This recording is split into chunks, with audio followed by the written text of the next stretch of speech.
Et que nous commençons avec ce sujet ou cette présentation du premier thermomètre Made in Morocco.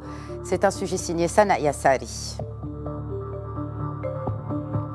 Le premier thermomètre infrarouge marocain voit le jour. Développé par la start-up Nextronic, ce nouveau produit a été soumis au ministère de l'Industrie, du Commerce et de l'Économie verte et numérique, qui a affirmé sa conformité aux standards internationaux.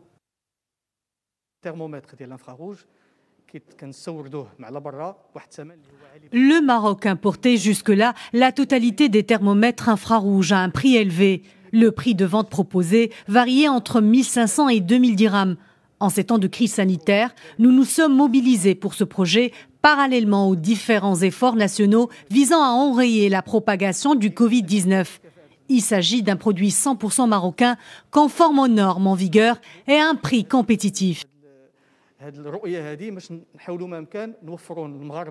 La production et la commercialisation a déjà démarré. 1000 thermomètres infrarouges ont déjà été produits et mis sur le marché marocain. La capacité de production devrait atteindre 15 000 unités par mois. Ce thermomètre assure des contrôles de température rapides et à distance sans aucun contact. À quelques centimètres du franc, il peut mesurer la température. Un bip sonore est déclenché lorsque la température est élevée. Il dispose également d'un système qui indique à l'utilisateur sa position à la bonne distance. Après les masques et les respirateurs artificiels 100% marocains, ces nouveaux thermomètres infrarouges sont le fruit de l'innovation des entreprises et de l'industrie marocaine qui ont fait preuve de créativité exemplaire face à la crise sanitaire.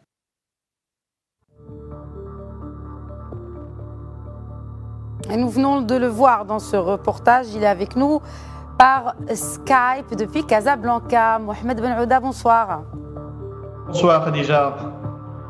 Alors, bon, déjà félicitations pour cette prouesse technologique, j'ai envie de dire. D'accord, c'est un thermomètre, mais en temps aujourd'hui de pandémie, c'est vraiment quelque chose qui doit vous rendre fiers, en tout cas, et rendre fiers tous les Marocains, parce qu'on peut en produire au Maroc. C'est une première au Maroc de produire un thermomètre de ce genre. Dites-nous en plus sur ses caractéristiques, outre que ce que l'on a regardé tout de suite dans le reportage. Merci en tout cas pour votre invitation. Donc effectivement, c'est un produit marocain qui était produit par la start-up Nextronic, qui est 100% marocain. Quand vous le voyez, en fait, il est très simple d'usage. En matière de température, on arrive en fait à détecter entre 3 plages de température. On le voit sur l'emballage. Vous avez des températures qui vont sur la partie 36 degrés. Donc c'est là où la partie verte. Jaune, c'est 38, c'est là où ça commence à poser problème, ou plutôt le problème il est là posé, et à 40 degrés. Donc en fait, il vous donne ces 3 plages d'horaire. Un élément très important, c'est qu'il est en matière de nombre de prises, vous avez jusqu'à 100 enregistrements. La précision, il arrive en fait à afficher en matière de l'afficheur en 0,5 secondes. Donc c'est vraiment très très rapide. Une autre caractéristique qui est très importante, c'est que c'est à la fois il fait des arrêts automatiques chaque 10 secondes, donc il y a une logique d'économie aussi d'énergie. Et vous avez en fait deux piles d'usage qui sont à l'intérieur en fait du thermomètre. Voilà. Très bien, on parle d'une capacité de fabrication de 15 000 produits, de 15 000 pièces, on va le dire. Mais à quel prix ? Effectivement, donc aujourd'hui, le défi qui était posé par le ministre qui nous a reçus la semaine dernière, où effectivement, il y a 2 semaines, il y a la semaine dernière, absolument, pour attester justement la conformité du produit, que d'ailleurs on tient beaucoup à remercier le ministère parce qu'ils étaient très mobilisés avec nous par rapport à la sortie de ce produit. Donc le défi, c'était que chaque foyer marocain puisse disposer d'un thermomètre. Et donc du coup, comment peut-on rendre accessible ce produit et le rendre fiable? Et donc accessible, il faut qu'aujourd'hui le prix, le produit soit au niveau de la pharmacie ou soit sur le marché à 595 dirhams TTC. En fait, c'est ça le prix pour l'instant. Mais on souhaite, si vous voulez bien, une fois qu'on va y arriver à des capacités de production qui sont plus importantes, aujourd'hui, on peut produire jusqu'à 15 000 thermomètres par mois. Donc ça, c'est notre appareillage de production a été réadapté de telle façon à qu'on puisse produire cette capacité. Le but, c'est que dans les 2-3 mois qui arrivent, le thermomètre soit vraiment très accessible, autour de 350-400 dirhams TTC, de telle façon à qu'il y ait un usage plus large auprès des foyers des Marocains, que ce soit un usage, certes, durant cette période-là du Covid, mais au-delà de cette période pour prendre la température des bébés ou soit l'usage normal dans la prise de température. Donc, en fait, vous êtes vous-même à la tête d'une entreprise d'innovation. Alors, et vous êtes vraiment au contact de ces ingénieurs, de ces start-upers. Aujourd'hui, le potentiel est là en matière d'innovation. Et finalement, peut-être qu'on a eu besoin de cette crise, n'est-ce pas, pour que ce potentiel-là soit révélé. Vous pensez qu'on a atteint une vitesse de croisière par rapport à cela ? Donc, effectivement, parfois les menaces deviennent des opportunités. Bien sûr. Je pense que le ministre de l'Industrie, il a dit au niveau du Parlement, il avait précisé qu'il était très agréablement surpris de l'existence des compétences marocaines sur le terrain.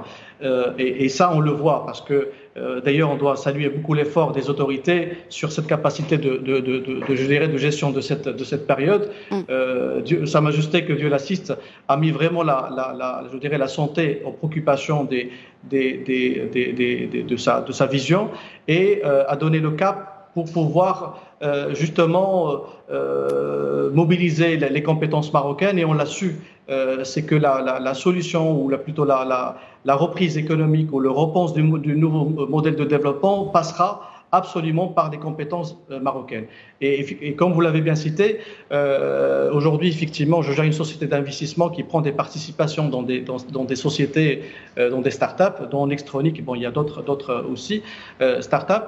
Et je suis aussi très, je dirais, proche sur le terrain. Et on le voit, il y a des compétences qui sont dans la mécatronique, dans l'électronique, dans les IoT, dans l'industrie 4.0, dans pas mal de domaines, dans le digital bien entendu aussi. Et il faut juste leur donner d'opportunités, les écouter, comprendre un petit peu leur business model, les accompagner. Quand je dis les accompagner, c'est à la fois dans la recherche, je dirais, des contrats clients, dans la customisation de leurs produits par rapport à la demande, dans le financement du BFR, qui reste un sujet qui est très important parfois. Absolument. Pour pouvoir sortir le produit sur le marché, pour les linker, ou plutôt les mettre en lien avec toutes les institutions, je dirais, publiques, comme la CCG, comme Maroc PME. Tout à l'heure, on a vu Saïd qui parlait des différents programmes, que ce soit au niveau des ministères, que ce soit au niveau des banques. Donc il y a un vrai besoin aujourd'hui de faire le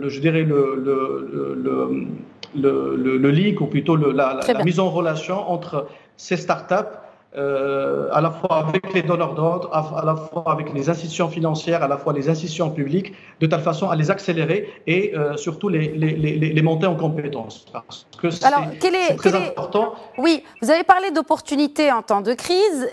Quelles sont les opportunités en cette période-là, et comment être compétitif au milieu de ces turbulences exceptionnelles?